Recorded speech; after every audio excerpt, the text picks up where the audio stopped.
to do. We have to do hardware. We have to do software. We're highly regulated. We're doing everything from construction and dealing with permits to drawing your blood and dealing with federal licenses. We have doctors and plumbers in the same meeting. Who does that? And I think that we now have an opportunity where AI can allow us to truly, truly make atoms as democratized as we saw in the world of bits. And to me, I'm starting with healthcare, but you can do this with healthcare, you can do this with transportation. In futures like that, and where AI is massively displacing everything, what does the future governance or sort of societal organization structure look like? The thing that technology has continually done is taken something that's really hard to get and turned it into a commodity where everybody has it. We call this democratizing. We're in San Francisco, California, at the warehouse of Forward with CEO and co-founder Adrian Aoun. What is this behind you, for anyone that hasn't watched the main episode? So this is what we call the Forward CarePod, and it's basically like an AI doctor's office. Now, before we even get to kind of what it is, you almost want to ask yourself, like, why the hell are you spending your time doing this? And one of the things I realized, so I was fortunate guy in tech, kind of doing my thing like everybody else in tech. And then I had this like kind of awful experience, which is a family member of mine had a heart attack. And I remember I was like my background's in AI. So on a Monday, I'm at Google trying to solve AI. On a Tuesday, I'm like, in this exam room watching, and I swear it's like doctors standing over him with like Post-it notes. And I'm sitting here and I'm like, what are you talking about? Like, where's all the AI? And honestly, you quickly realize healthcare is kind of a pile of crap. What's worse is it's not even an evenly distributed pile of crap. I think there's 8-9 billion people on the planet. Less than 2 billion of them have access to anything you and I would call like a real form of care. So I'm sitting here and I'm like, this makes no sense. We can get smartphones to the entire planet. Why can't we get basic healthcare there? Now, when you peel back layers of the onion, one of the things you quickly realize is healthcare is predominantly a labor-based business. It's doctors and nurses, right? Now, I love doctors and nurses, but you're never going to scale them to the whole planet, right? There's not enough of them, and they're too expensive. So then I realized, well, maybe we're doing healthcare all wrong. Maybe instead of healthcare being a service, healthcare should be a product. In other words, just ask yourself, like, what would happen if you tried to take every single thing that doctors and nurses are doing and just migrate it from hardware, from doctor and nurse to hardware and software? Because if you can, I mean, it's really hard, but if you can, holy shit, you can scale healthcare to the whole planet, apply all the AI you want, you're going to be super happy. And we've been working on that for quite a few years now. And our first kind of attempt is just the beginning of a long journey, but our first attempt is this thing called a CarePod. It's pretty cool. You can walk into it. It can take everything from your blood to your body models to your urine, your feces, all the kind of diagnostics to really get an understanding of what's going on with you. It can help you figure out what's wrong, and then it can help you actually work on these things, whether it's your diabetes, your cholesterol, or just a rash, or just a flu. And this is kind of the first attempt. I think we'll go further and further, but, it's not a bad start. No, not at all. I got to experience it myself. I don't think I have any B-roll of me doing it, but it's a fantastic and very futuristic experience. And it's one of the rare times I interacted with technology, and I was like, aha, this is what the future is like. This is what it feels like today, which was very special. You've had a really cool career thus far. I'm curious if you could sort of walk us through what led you to founding Forward. What were you doing before? Yeah, so I told you kind of my background is mostly kind of in AI. And it's because, if you look at kind of a lot of modern AI, it's mostly really based around language. Can we teach computers to understand language? Well, I grew up in a family of linguists. My dad's a linguist. And, grew up around the table talking about everything from Chomsky to what is the latest in grammars and frankly, a bunch of stuff I don't understand. So after college, my first startup that I did was exactly that. It was like, can we build models to help computers understand language? I didn't realize at the time that was called AI. I was like, no, we're just building things to understand language. But over time, it turns out that AI and understanding language have become mostly synonymous. That's like kind of where AI is today. And then what happened is, as I realized you could build models to understand things, I started to apply it to different sectors. So I spent a bunch of time at Google helping kind of build a bunch of the kind of AI division there and launched a bunch of projects. But then I almost switched gears, and this was more interesting. So Larry Page was still running the company at the time. He asked me to come kind of start working for him. So I spent a bunch of years as kind of his right-hand man, like helping basically say, where can we apply these technologies into other sectors? One of the ones I was super passionate about has nothing to do with language was cities. To me, cities are all awful. Yeah, we live in San Francisco. This one happens to be particularly awful right now, but let's be real. They're all kind of awful, right?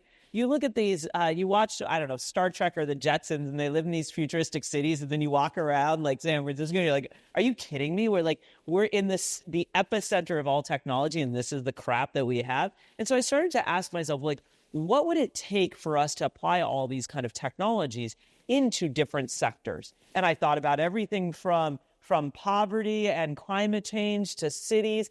And then when that happened to my family member, I said, well, maybe we should start thinking about this in healthcare. And healthcare is this kind of amazing thing where it's like, it's 20% of GDP, which is a fancy way of saying it's 20% of every paycheck you ever get goes to this damn healthcare system. And like, what are you getting for it? Honestly, you're kind of getting crap, right? It's like, are we living 100 times longer than we used to? No, like what's going on over here? And so once I realized like technology has barely hit this industry, I said, maybe this is where I should go spend a couple years of my life. And I don't know, 7, 8 years later, this is where we are. We'll get more into Forward and sort of what you've learned and insights you've gained building it. But I have a few more questions about your background. I'm curious, with your experience in AI, what you sort of see the future going in. Are you bullish on LLMs or this current style of model training? Do you think there'll be a return to sort of foundational AI? I'm curious what excites you and what doesn't. Yes and no to all of the above. So I think LLMs are going to go really, really far. I think they're going to go a hell of a lot further than we even have them today. But I think that this notion that LLMs are going to turn into AGI is roughly nonsense. And I'm probably more in the Jan LeCun camp of like, really? Like, are we really that impressed by this? And we really think that all of humanity is going to be summed up in these models? Like, I just think they're kind of embarrassing, right? If you don't believe me, just go up to ChatGPT and ask it to order you pizza. It's like, look, that's the easiest thing. I go up to a 5-year-old and ask them to order me pizza, and they'll get me pizza. And, these things can't do shit. And pardon my language, but the idea that somehow every single piece of understanding of the planet is going to somehow be compressed into these LLMs is naive. Probably the most interesting thing to think about is that right now to train a modern LLM, you need roughly 18 quadrillion computers. You need more compute than the world's ever seen, more energy than the world's ever seen. I mean, it's wild how much compute these guys are using. On the other hand, you could go birth a child, and by the age of 4, they can pretty much do the same thing, and they're using just their little brain, and the whole energy they had was a bowl of cereal for breakfast. And so what you realize is we're not off by a little, we're off by orders and orders and orders of magnitude of where learning needs to be and where ability needs to be. I'm very, very bullish on where the future is going. I do think we need far more fundamental research in AI if we truly want to get to a world where we've achieved this kind of, we can recreate every part of the human experience in models. That's super exciting to hear. I feel similarly. I'm curious if you can walk through or share any more detail you're willing to about your experience at Google. You did some pretty legendary things there. Yeah, so Google was fascinating. Google was in some ways one of the most educational experiences I could ever have in my life. It taught me both how you can see some of the most terrible things happening in the world and some of the most amazing. Let's talk about terrible. So a good friend of mine told me something once. I said, I can't believe Google's doing this. Like, that's terrible. And he said, the most unethical thing Google has ever done is trap thousands upon thousands of brilliant humans wasting away at Google. And I saw this. I got there and I was, technically we were all part of the search org to begin with. And I got there and within 9 seconds, I was like, guys, why are we working on search? Search is a thing of the past. We need to be working on these assistants in this future. And at the point in time, I think the search org was about 7,000 people. And let me tell you, I've never understood group behavior better than this, because you walk around and 7,000 people all saying, yeah, we kind of know that what we're doing is a waste of time, but we're going to keep doing it anyway. And you're like, how did we end up here? You hear these stories about, a mob, beating somebody on the street and 100 people beating, and you're like, I would never do that. And then you realize, no, I am part of 7,000 people doing entirely the wrong thing while knowing we're doing the wrong thing. And that's the classic problem of large structures and poor incentives, right? This is classic innovator's dilemma. This isn't anything new. But what I also saw at Google was the shining light of humanity, right? One of the things that Larry taught me very well is it's just as hard to work on easy things as it is on hard things. You're like, what does that even mean, right? Well, if I told you tomorrow, I've got a brand new startup, and you know what? We're going to build the world's best chair. What are you going to do? You're going to raise a few $1 million. You're going to get 10 or 20 people in a room. You're going to work for a year. You're going to come out with your first version. You're going to learn how it does, and then you're going to iterate and iterate and iterate. You're going to have some long nights. You're going to be stressed, but that's what you're going to do. Now, if I told you, we're not going to work on the world's best chair. You know what we're going to work on? We're going to work on solving all of climate change. We're going to work on solving all of healthcare, all of death on this planet. Well, what are you going to do? You're going to raise a few $1 million. You're going to get 10 or 20 million people, 10 or 20 people in a room. You're going to come out with a product after a year, and then you're going to iterate from there. So it's like, look, if I'm going to go through all of this brain damage of building a startup, dear God, let the upside, if it works, and that 0.1% chance it works, I want some huge, I don't want to go around life and be like, I built that chair. Yeah, I mean, don't get me wrong, Eames is a pretty cool guy, but like I don't want to build a chair. What I want to do is go around and be like, we solved death on this planet. Like, yeah, it's really damn hard, but if you did, like, holy shit. The other thing that I realized is that when you aim very high, failure no longer looks like failure. So if I ask you today, is Google a successful company or a failure? What would you say? Early, it was a success. I would say late, it was a failure. Okay. You wasted all this potential and capital. Totally. Still a $1 trillion company, right? Okay. Well, Google's mission is to organize and understand the world's information and make it freely accessible. Does Google know where this chair is? No. Does it know where his shoes are? No. Does it know where this pen in my pocket is?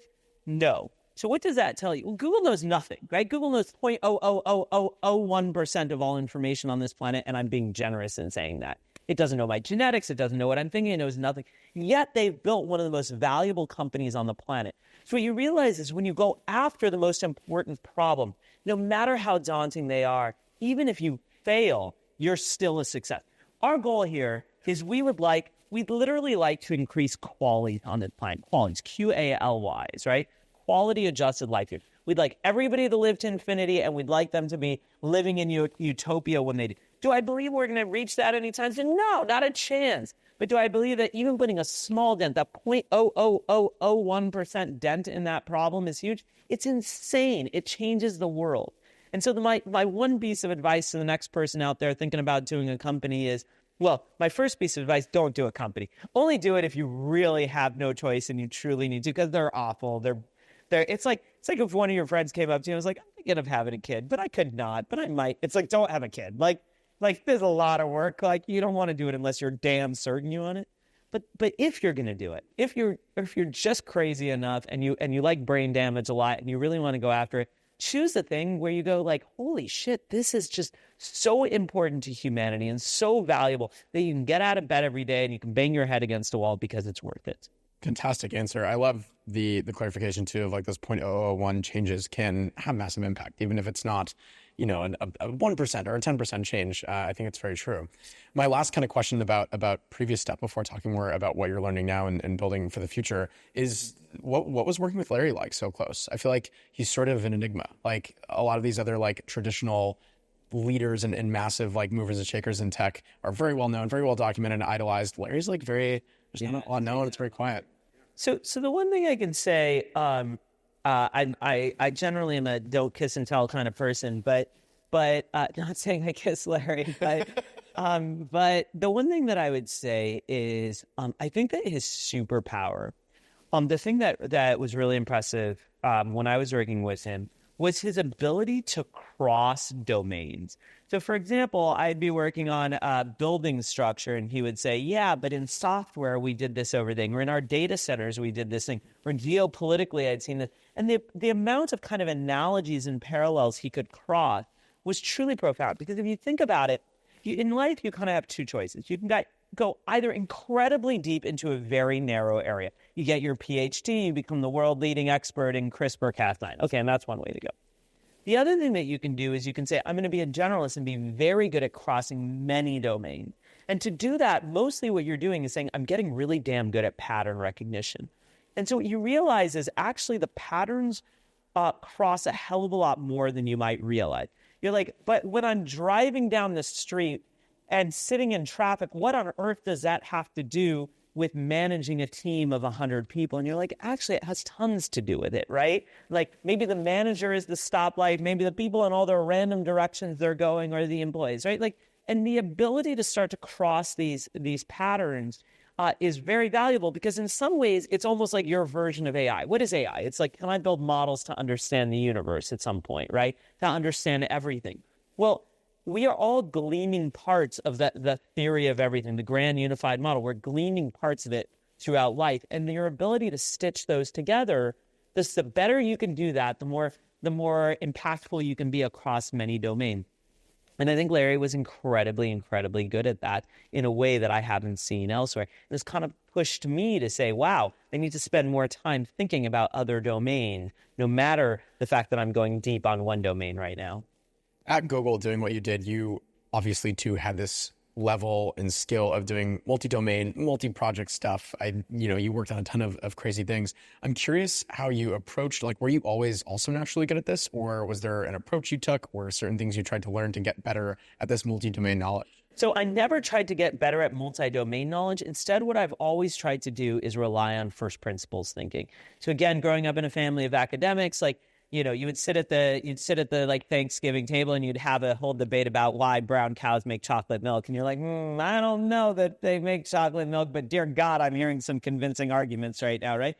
And so what you have to come back to is you have to come back to very good logic and reasoning, which is really these days we use the fancy term first principles thinking, right? If I can axiomatically build up from things I know to be true and say, yeah, I don't understand healthcare, but you know what? There's some pretty obvious things that would cause you to go in a different direction. I don't understand climate change, but you know what? There's some pretty obvious things. And if you can go back to those first principles, you can go really far. So where I spend my time is not saying like let me use an analogy. I think that you interviewed one of my co-founders. When we started this company, when we wanted to start on this idea, the first thing he said is, I'm going to go buy a bunch of healthcare books. He's a very, very smart guy, consultant background. He said, I'm going to go super deep on understanding the industry. I've actually spent no time trying to understand the industry. I just went super deep on understanding, well, I kind of know, like, what are the laws of physics? What are the laws of biology? What are the laws of humanity? And so at some point, like, I think I can kind of piece this together the way it should be. And so both of those approaches are actually really important. There's things I'm going to miss by not understanding the industry. There's things he's going to miss by not spending time kind of thinking from my perspective. But mostly what I try to do is I try to start by saying, like, I can just intuit and think through what are the ways the world should operate. And then I will start to look at an industry, whether it's like, why are so many people in prison? Should that be the case? I don't think that should be the case. Or why is there sexism? Should that be the case? I don't think that should be the case. And then start to kind of map it from there. Interesting. What do you think the biggest thing you learned about building a company has been since founding Forward, or building something like this in general? Yeah. So many things, man. How many hours of footage do we have here? I mean, look, the first thing that I'll say, which is something I've learned not just from building this company, but building every company. Companies are a little like boats. I've never owned a boat, but whenever somebody does, they always say the best day of owning it's the day you buy it and the day you sell it, right? It's like the middle is awful. And so embrace that awful, right? Just acknowledge. It's like when you go run a marathon, you're not happy at mile 17. Nobody's happy. Nobody's got a big grin on their face. It's awful. You know what's awful? You know when it's fun? It's fun at the very beginning and it's fun at the very end, right? It's like, but embrace the journey in middle, because the journey is where you spend 99% of your time. And if that awful kind of eats at you and that awful kind of tears you down, you're never going to make it through. At some point, if you want to run a marathon, you need to find joy in that pain. You need to be able to persevere, and you can't grit it out. You need to actually enjoy that. And that's, I think, something that a lot of people don't truly internalize. It's like actually doing hard things. Turns out it's really hard. Who knew, right? And so the more that you can say, yeah, I know it's hard, and I know that's not going to be pleasant, but you know what? It's fulfilling and it matters and I care, and holy shit, look at the impact we can have, the more that you'll stick through it. What has been one of the hardest engineering or technical challenges in building this? Yeah. So if you look at Forward, you can actually kind of use Tesla as an analogy. So pretend I sat down with you 20 years ago. I was like, we're going to start this company, Tesla. We're going to build cars. You say, okay, well, what's so hard? People built batteries before. People built cars before. People built factories before. People built gas stations. Sure, these gas stations are electric, but whatever, they're gas stations. People build mines. Sure, these ones are lithium. But once you start to kind of piece it all out, you go, like, every part of this has been done before. It's actually not that hard. Until you say, yeah, but we're one company putting it all together. And all of a sudden you go, holy shit, that's a lot of work. Like, dear God, that's stressful. And so what you realize is operational complexity is the ballgame. So for us, think about what we have to do. We have to do hardware. We have to do software. We're highly regulated. We're doing everything from construction and dealing with permits to drawing your blood and dealing with federal licenses to we have doctors. We have doctors and plumbers in the same meeting. Who does that? And so once you realize, yeah, every one of these things can be done, but trying to get everybody to operate all together, work smoothly, work perfectly, and no one thing can go wrong, wow, that is complex, let me tell you. If you weren't working on this, and you've worked on a lot of kind of crazy things, what might you be working on, or what else really excites you? There's a lot of problems. I'll tell you the other company I wanted to start, and my co-founders vetoed. I'm not going to lie. I wanted to start a police force. I think that, and by the way, I think with with VLM and all this sort of stuff, maybe we would have gotten the timing right. But I think that today we have a police force that basically the way it works is we militarize more and more. Bad guys get a weapon, we get a bigger weapon, they get a bigger weapon, we get a bigger weapon. And it's almost like how we kind of deal with medicine today, right? Like you had a heart attack, let's go ahead and say, oh, now you had a worse issue, you get cancer, now let's go. It's like, sure, but in medicine, we're starting to finally figure out maybe we should prevent these things from the beginning. Like, it's actually a pain in the ass to deal with a heart attack or cancer, but if we can prevent them, dear God, what is it? An ounce of prevention is worth a pound of cure is, I think, Ben Franklin's quote. Well, it turned out you can do the same exact thing in the police. Like, the world's best police force is not arresting you once you've done something wrong. They're helping you not do something wrong from the beginning. So then you start to kind of unravel, like, why are we in the situation that we are?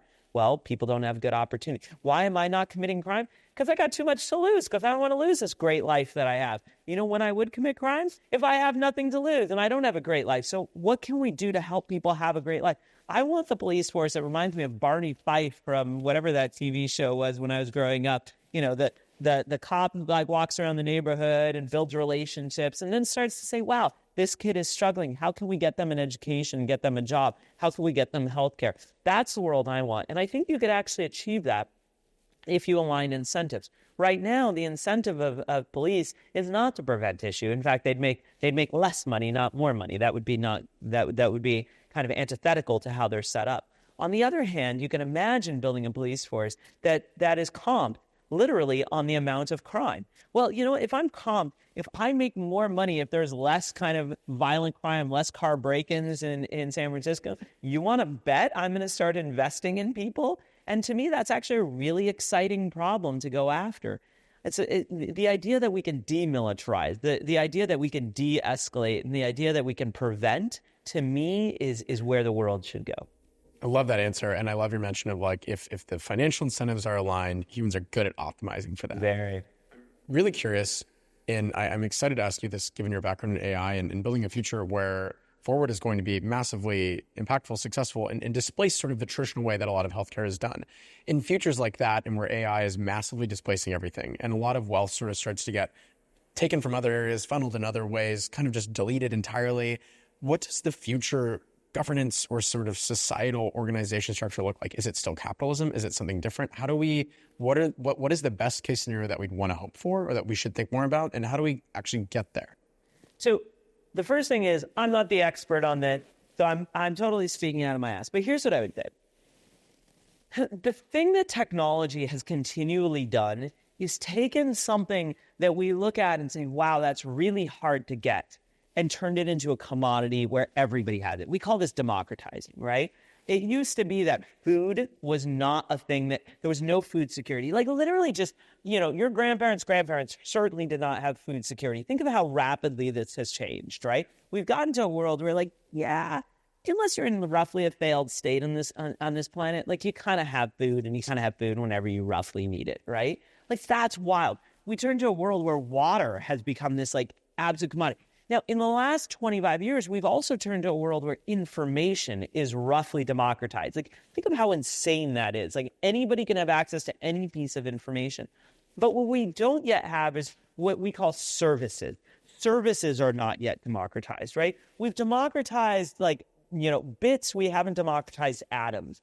And I think that we now have an opportunity where AI can allow us to truly, truly make atoms as democratized as we saw in the world of bits. And to me, I'm starting with healthcare, but you can do this with healthcare. You can do this with transportation. You can do this with any aspect of society that you're looking at today and going, dear God, I'm spending a lot of money on this, right? And so I would go even further and think about governance. Today, governance is this thing where we pay a lot for governance, security, and armed forces. My God, it's like 20% of GDP of our economy is literally spent on defense. And I wonder if we couldn't collapse all these things into say, you know what? Security is a commodity. Health is a commodity. Imagine waking up in a world where you're like, crime just doesn't really exist. It's too hard for crime to exist. It's not a concept. Imagine waking up in a world where you're like, yeah, it really sucks that people used to die, but that doesn't really happen anymore. That's not really a concept. That's the world I'm excited for. And I know I sound like the crazy person now. People like, what are you talking about? People aren't going to die. Do I even want that? Blah, blah, blah. Okay, sure. But it turns out that, I don't know, do you think 1,000 years ago, people were like, what do you mean I wouldn't want plentiful food? Yeah, we want plentiful food. Yes, we want plentiful life. And yes, we want security. And that's the world that I strive towards. What an inspiring answer. We've democratized bits. We have yet to democratize atoms, and we will. That's fantastic. It was a really inspiring answer to me. And I often think about, for doing us3, my goal is how do we inspire more people to go out and build the future or to just care more about it? It blows my mind how many of the companies we feature no one's ever heard of or really cares about until they're a Tesla size and oh, maybe I can make money off the stock. And it's come on. Yeah. I'm curious if you think that is kind of valuable, inspiring more people, and what are effective ways to go do it? How do we do it better? So I don't know the right answer. I can just tell you what worked for me. I grew up in a household that where I was encouraged to question everything. And I mean this in a very deep sense. I remember my third grade teacher told me once, hey, you need to let me know and ask permission if you want to use the bathroom. And I just looked and I was like, from first principles, that makes zero sense. I should not be asking another human when I can use the bathroom. That's absurd. And so I didn't, and I just got up and I went to the bathroom and I got in trouble. And I remember my parents, got called in or whatever. And they were like, well, can you really disagree with them? It's kind of logical. Well, later on in life, I remember one time, my parents came up to me and you have a curfew, you must be home by, I don't know, 8 p.m. or something. And I just was like, give me an argument for that. And they struggled to give me an argument. And then I was like, okay, well, you didn't win that argument, so no. And I know that's counterintuitive, but what it did is it encouraged me to say, things are not the way they are for good reason. Things are the way they are. And there might be a history, but you should question it. And so every part of life that I've gone through, I'm just constantly questioning things. I ask really, and honestly, even the most basic things. I have a dog, and my dog, it's okay for my dog to pee on the corner, pee on the sidewalk. Why is it okay for a dog to pee on the sidewalk? It's not okay. If you pee on the sidewalk, you can go to jail as a sex offender. How insanely different is this? We look at a dog and we say it's cute, and we look at you and we say we should put him away and remove his freedom. And not in San Francisco, it's true. But this is my point, is we don't question enough things. We take them for granted, and frankly, a bunch of them are just absurd. And so I think the more that we encourage people to just pause and say, actually, you're allowed to think for yourself. Everything around you is not the way it is for any good reason. I think Steve Jobs had this great quote, which is, one day you'll wake up and realize that every single thing you see around you was created by people just like you. And once you acknowledge that, you go, it's okay to dream big. It's okay to change how the world works. It's not necessarily right. I know you mentioned capitalism. I know I try to go after capitalism, and everybody says, you're insane, you're a communist. I don't know. Somebody came up with capitalism. Maybe somebody can come up with the next thing. I don't know what it is, but it wouldn't surprise me if there was something better. When I was at Google, I started a company that was building cities, and people came up to me and they're like, you're insane. What do you mean building a city? I'm like, what, do you think San Francisco grew on the San Francisco tree? Obviously somebody at some point sat down and said, I'm going to create a city here. I don't know what that story is, but somebody did. And it turns out we've done it millions of times across this planet. What is one more time? And so I would just encourage people to realize you can dream big. You can change the world far more than you realize. Okay. What do you think most deep tech startups get wrong? Yeah. All of us, and we are victims of this, like anybody. It is very easy to care about your vision and care about your technology more than you care about the realities of today. And so So building a CarePod, awesome. Like so cool. You and I can totally see a world of CarePods everywhere. But I have to build something that customers want today. I have to get it into the world and I have to build a business today, or I earn the right to continue to go after that story. And that's incredibly important. And you can't lose sight of that. This question's a little weird, but I like asking founders this. Can you try to describe how you think? So I am much more a logical person, right? A right brain, whatever that is. I like to break things down into structures that I can axiomatically build up. But what's kind of interesting is that my best thinking never comes from me intentionally doing that. I have my best ideas when I'm asleep. I have my best ideas when I'm daydreaming. I go on very long bike rides. Sometimes I'll just my mind will be wandering. And that's where my truly innovative ideas come from. And oftentimes I'll come and I'll be like, oh, we should build a CarePod, or we should do this, or we should do that. And then people will be like, why? And I'll be like, oh shit, now I got to reverse backsaw into the logic behind this. But I know in my gut there's something there. And then I force myself to say, now piece it apart. So there's an element to which my creativity, I'm not an artist, I can draw you a painting, but my creativity comes from basically, I don't know, the new kind of synapses in my brain, the new neural pathways that lead to kind of these novel ideas that I then have to use my well-trodden kind of neural pathways to kind of understand.